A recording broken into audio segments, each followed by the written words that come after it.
Hi, Weather Joey here with your bottom of the South Island seasonal recap. I have not seen you guys forever, it seems like. Well, 2 months our time. Almost 2 months since the beginning of June was my last forecast.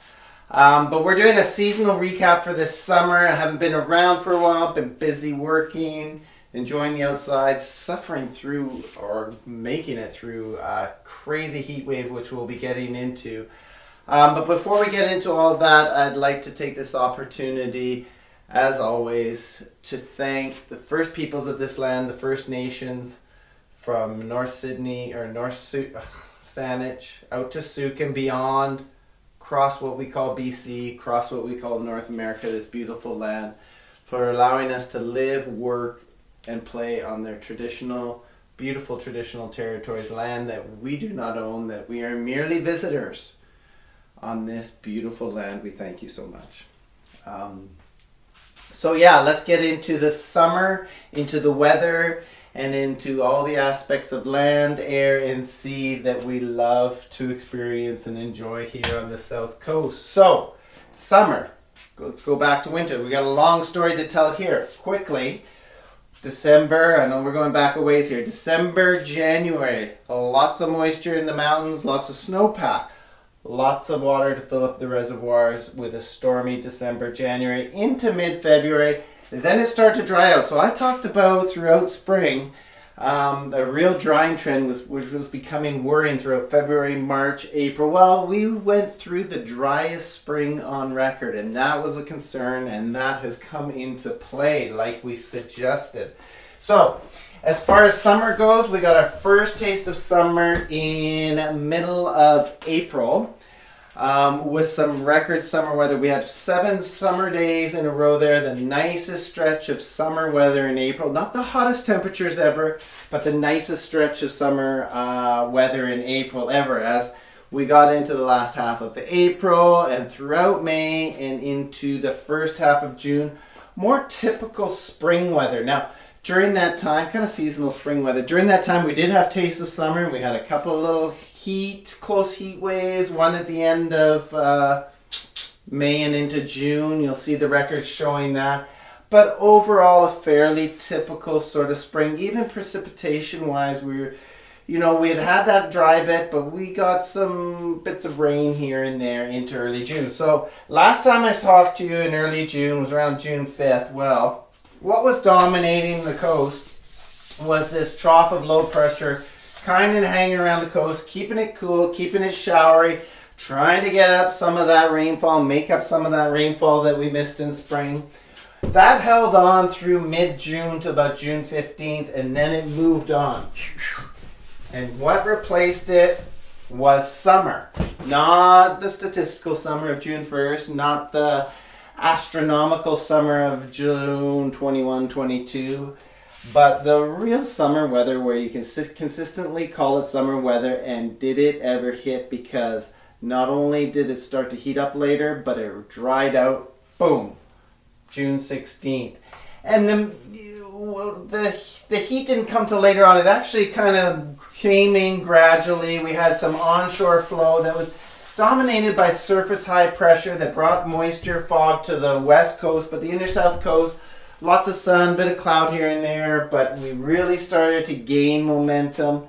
Dry for the second half of June.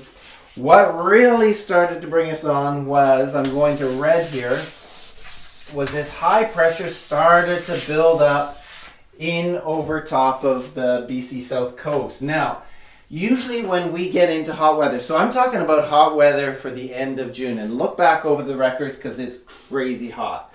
So normally when we get into heat waves, they sort of stretch up here from California, the west coast of the United States. This one came in and really came in to dominate over. So first of all, it came up a little bit, backed off, and then it just really came and pushed over all of BC. Actually, I'm going to go like this because that's the way experts were calling it a heat dome. Now, we don't often get this kind of dome of high pressure in the summer over here. And it's not really high pressure. It's just blocked everything. An upper ridge blocked anything from coming in. Air just sat there and it heated up. It heated up like crazy. we're talking towards the end of June. This was a 5-day event, basically a 5-day event that covered here. Temperatures on the inner south coast topping 40 degrees. They're low 40 degrees. So 42, 43, we're seeing temperatures around the inner south coast. Never before. Not even in July and August have we seen anything even near that. Well, this was the end of June. Unheard of. On the west coast, 35 degrees plus. Jaw-dropping temperatures for Tofino and Nuku'alofa. Never happens. In the interior, a little bit in the hot spots like Lillooet and Lytton, 50 degrees they almost hit. Breaking Canadian records, just smashing records all over the place. Temperature records dropping. And the sad thing, like birds dropping on the tree. It was very eerie being around here. It was so hot and otherworldly that I think it really shocked a lot of people. And it shocked me, but it shocked a lot of people. Like, is this it? Is this what it's going to be like? And I think people really, I'm hoping, and you'll see it in the future whether this happened or not, that people really started to think this is what global warming is about. It's about these extremes, and this is not good. It felt like death outside, and it was very sad, and it was very shocking inside. And what also happened during this event is it dried out what was dry already and brought a fire season a month earlier.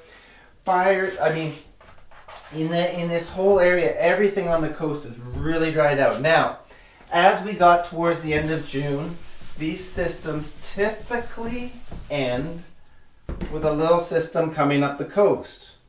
Low pressure forming off the coast of California and coming up here. And that usually brings a bit of moisture in the air, but also warm temperatures, lots of instability, and we saw lightning and thunderstorms. Not a lot of rain coming out of them, but lightning strikes, and that started up fires in the interior and the Kootenays and down and through Washington also. And those have been burning all month throughout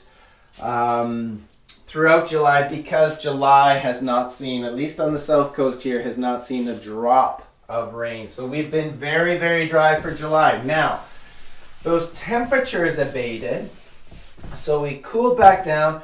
July has been dominated by, again, just sort of this light onshore flow that we saw in sort of the beginning, the second half of June. But this has brought mostly clear skies, some fog to the west coast throughout the month, and a few little interruptions here and there, but mostly clear skies, surface high pressure dominating under this sort of west-southwest, west-northwest, west flow, onshore flow basically, but quite warm temperatures and very dry, bone dry across the south coast and the interior where fires continue to burn. We haven't had such a problem with smoke yet, but as we got towards the end of July, we saw low pressure up in the Gulf of Alaska and high pressure over the states here, the western states, let's say over here. This sort of directed more of a southerly flow. Initially it had been kind of westerly. This was more of a southerly flow. Towards the end of January, end of July, last week of July, this allowed temperatures to heat up a fair amount, getting towards heat wave values again for the south coast. And you'll look back at the records, we're up again into those warm temperatures, but not the extreme ones of end of June. Now, this ended at the end of July with a bit more of a southerly flow, a little bit of stuff coming through here. Again, potential of some lightning, a few little showers on July 31st as a little disturbance went up through here. But this also started to bring a little bit of smoke from Washington. There's just reaching the lower mainland and the southern islands. So that's what we saw. If today's August 1st, we saw a little bit of that today. So that takes us to the end of July, and it has been one of the hottest summers on record already. And we're only at the end of July. We got all of August and into September to go. Forecast is for some rain. It looks like this system's going to come in and sort of circle around us later on this week, cooling things down, bringing a little bit of rain. Nothing that's really going to soak and put out the fires. After that, it looks like things are going to heat up again. So we'll be watching for that. Anyway, long story short, it's hot. It was really hot. We're getting worried. We hope things have turned out okay in the future. I don't know. But we're doing our best, and let's just keep on rooting for the good guys. Anyway, hope that helps out. Love you out there. Think about you always. And as always, may the forecast be with you.